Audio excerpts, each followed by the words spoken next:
In this video, we will learn how to draw a complicated molecule.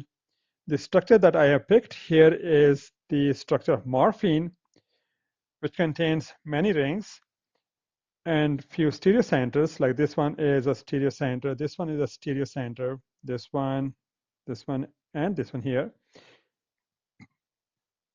So when we talk about drawing the structure of a bit complicated molecule, then the best approach is to look at the skeleton that it has basically.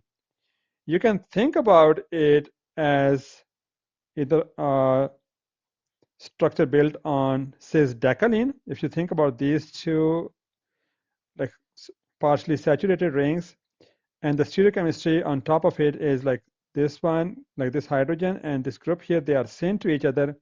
So these two rings can be taken as like cis-decalene. I can take that one, but I prefer not to take that one. In my approach, I will think about it as a structure built on phenanthrene. You can see this ring, this second ring, and this third ring. If they are fully aromatic, they can be considered as phenanthrene. So in my approach, I will start building from phenanthrene, and I will show you how can you build it a bit quickly. If you start from cis-decalene, you will come across the problem of putting this group accurately in terms of stereochemistry. Anyways, we can get started with drawing here. Let's see, we can minimize this one. I can show, we can keep this on side so that we know the structure which we are going to draw. So we take a new window in Gauss view and we pick the structure of phenanthrene here. We take the structure of phenanthrene,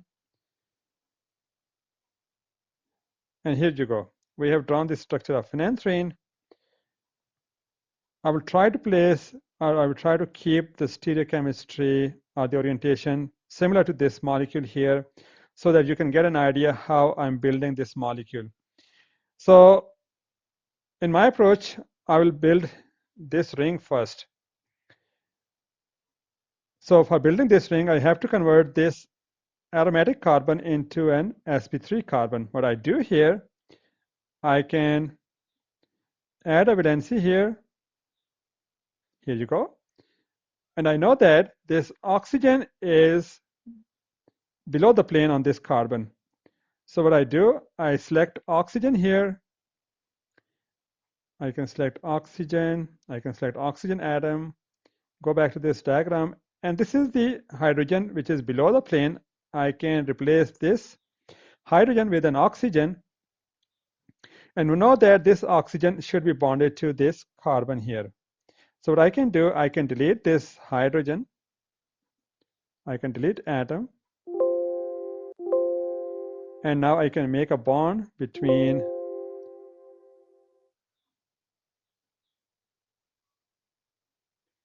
this oxygen and this carbon, make a single bond.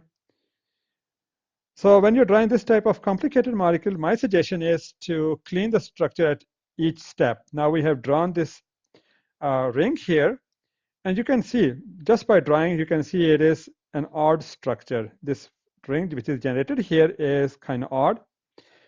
So let's clean it. When you clean it, you get it perfectly corrected. So now we are done with this part here. And we have to put this OH group, and this carbon should also be an sp3 carbon. So I mean I have to add valency here. I add this valency, and I convert the atom which is below the plane to OH. So I go and I select this oxygen here, and that will convert this into OH. Now we are done with this part of the molecule. Now we have to build a bicyclic structure here. So now I have to put these two groups, this one and this group, above the plane here. So let's try adding valency on this carbon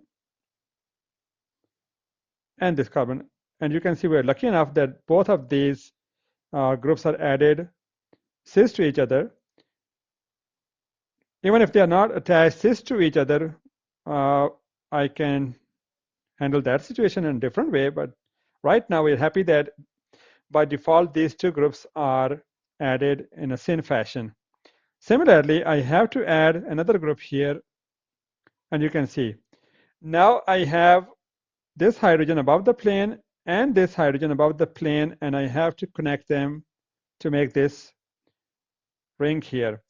So let's try here the conversion of hydrogen to carbon. I convert this one here, CH3. I put another CH3, and this one should be nitrogen, so I can convert it into a nitrogen. I have to delete this hydrogen, I have to delete this hydrogen, and make a bond between them. So you can see, and if we clean it, here you go. So we have the skeleton ready. We have the skeleton with this 5-member ring generated here, another bicyclic type 6-member ring generated here. And now we have to look for the fine details. We know that on this nitrogen we have a CH3 group.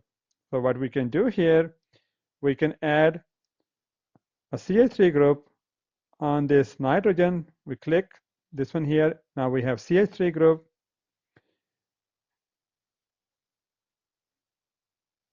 And we have to put an OH group here.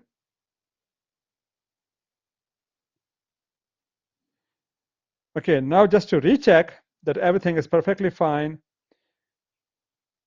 This ring is aromatic. This ring is aromatic. This ring is saturated except a double bond here. And we can see these 4 carbons are now saturated, and we have double bond here. Inside this ring, we have 4 atoms saturated. 1, 2, 3, and 4. Right now, in this orientation, we have this one as saturated, saturated, saturated, but this one is not saturated. We have to add a valency there. And now we can do that.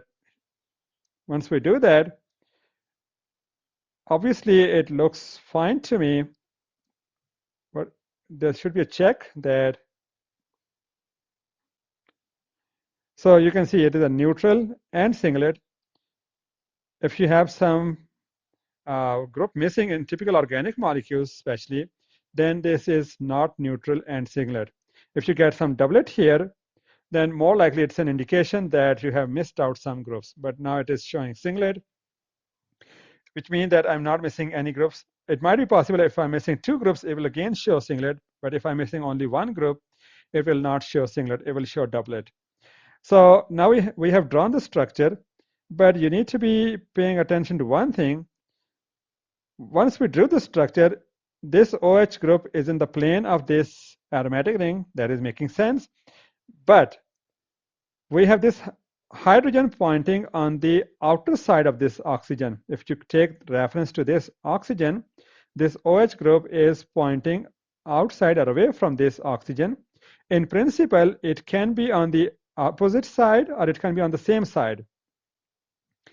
So if you draw a structure like this, before doing optimization or doing further properties calculation, you need to optimize structure in both ways, structure with OH group pointing outside or inside.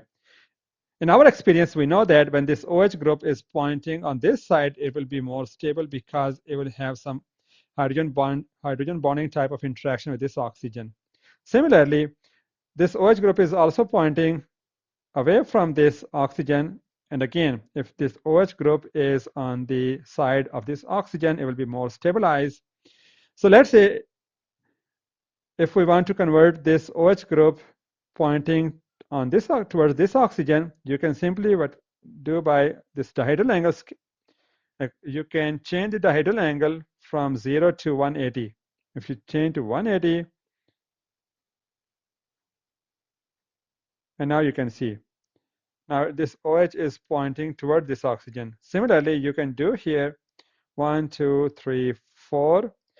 and you change from 180 to 0, you can see we have this OH on the same side. Now, another possibility is that this CH3 group is either pointing on this side or it can be pointing on the outside. So when you're doing calculation, you will have to make sure that you consider all these options and then take the best structure or the lowest energy structure for further calculation.